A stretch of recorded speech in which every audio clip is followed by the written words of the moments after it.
This is a fictional mindbender. Star Trek Picard's Season 3 was beloved mostly for its return to form with the returning cast from the OG days. And I have my own thoughts on that, but suffice it to say that it was very well done and I did enjoy it. However, more so for me that made it enjoyable, and arguably for the more technical Trek fans out there, was the reintroduction of the concept of the angry starship.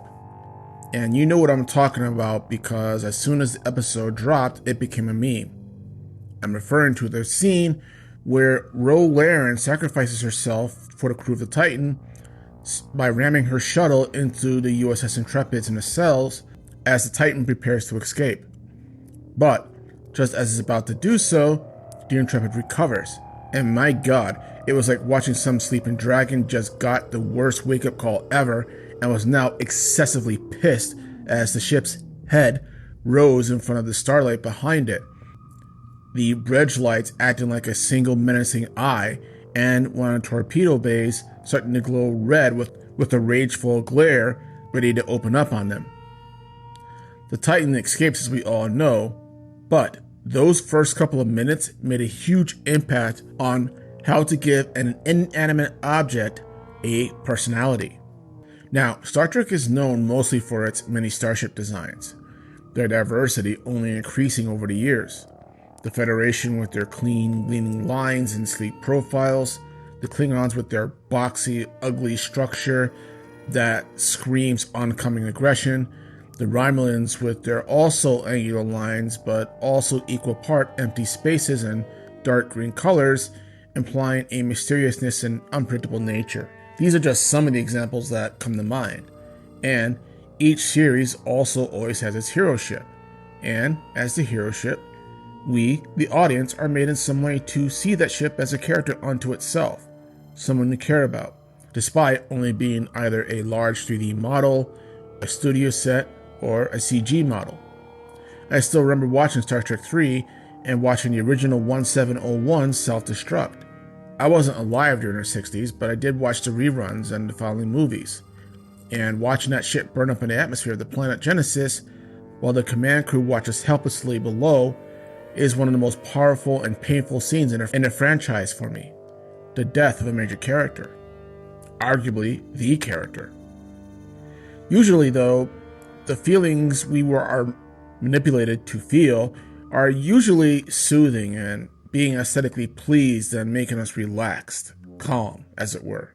Especially with the Fetty ships, that even watching them in wartime, they're gorgeous to watch, even as they're blowing up, surprisingly. So, therefore, it's always disturbing to me to get the complete opposite feel from one of their ships. Dread, terror, rage, a sense of extremely pissed off. A shot that almost has the ship saying to the audience, "You done fucked up now, and get ready to find out." So, I compiled a list of my favorite angry ship moments that I can recall or find. And the first on this list is the 1701 itself from Star Trek II, The Wrath of Khan. This is the first angry starship shot we ever get, and I wouldn't be surprised at all if Picard lifted the Intrepid scene from this 1980s movie. The build-up is a masterful and iconic one. Enterprise, having had the shit kicked out of it from the hijacked USS Reliant, has been limping around the system for some time now, hiding trying not to get blown up by the more modern ship of the line. Many of its crew of trainees are either dead or injured, and they're all terrified. Well, almost all of them. But now feeling a swing in momentum later on in the movie, Kirk takes the Enterprise into the nearby Montara Nebula to even out the playing field, that it would basically strip both ships of their shields and sensors. In a scene that felt more reminiscent of Red October than any science fiction movie, the ships swim around through the Violet Nebula, trying to find and surprise the other.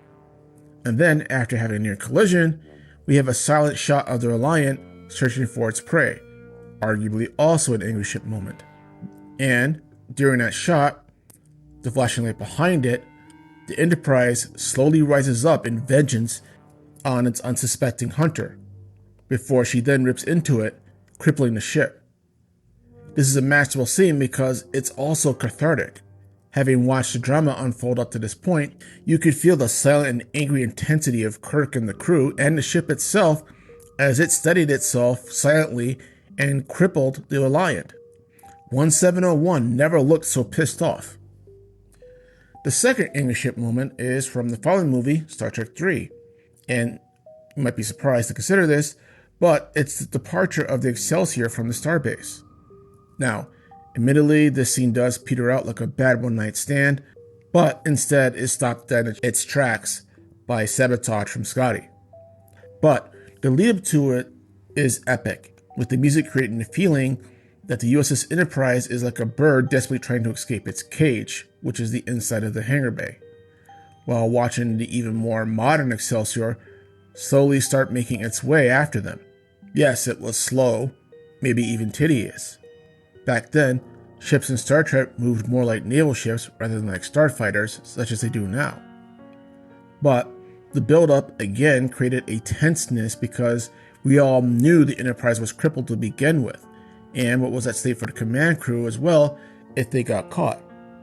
And the lumbering Excelsior starting to move its great weight to pursue the Enterprise was also very intimidating because the ship was designed and made to feel like a real heavyweight, something that could outgun the Enterprise if they actually got into a fight.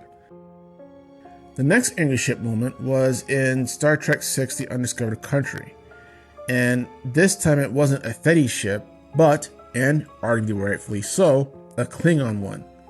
We should expect this more from Klingon ships than anything else, to be honest with you.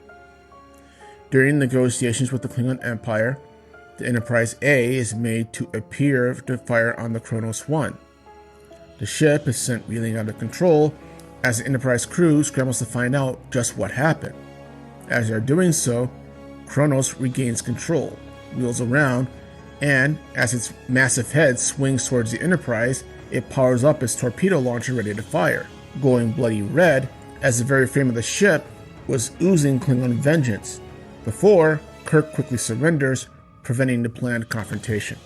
Now, I think Star Trek Picard may have lifted this as well, possibly, but either way, it's very appropriate because, again, these are Klingons we're talking about here. More so than Starfleet, I would think more of their ships would have more scenes like these than anything else. And, speaking of the Intrepid, that is the next on this list, but I've already delved into that, so I'm not going to go into that again. But the last entry on this list is from the Kelvin timeline. And before I get into that, yes, I know some people do not like Trek beyond either the original series, or after the original crew retired from the movies, or after Next Generation, or after DS9, or after Voyager. Go ahead and take your pick. The last entry on this list is every scene in Star Trek Into Darkness that featured the beast that was the dreadnought, the USS Vengeance.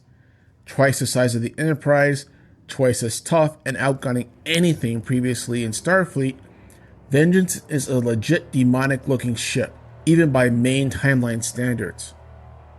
From the first time it warps into the screen, she looks like a giant banshee of darkness with only the baleful glare of her blue deflector dish and the red gleam of her torpedo tubes that barely light up the shape of its form. The reason why Vengeance is the king, the emperor of angry starships, is not just because it screams malevolence, but acts on it in the worst way possible that you can with a starship. The shot where the Enterprise seems to escape into warp, and then we suddenly, in that warp trail, see that dark form rising up behind it like a bat out of hell, is chilling, with the sound effects included especially. And this is especially so when she starts laying into the Enterprise while she's trying to flee, knocking the ship out of warp and killing a bunch of crew in the process. But it didn't stop there. Even after the Vengeance is thought to have been taken out, we are again caught by surprise as the Enterprise is descending into the atmosphere of Earth and seems to recover. The camera suddenly pans up into the sun, and lo and behold, here comes Vengeance bearing down on it like again a bat out of hell in a suicide dive on the Enterprise, only to just barely miss her. But again, it didn't stop there.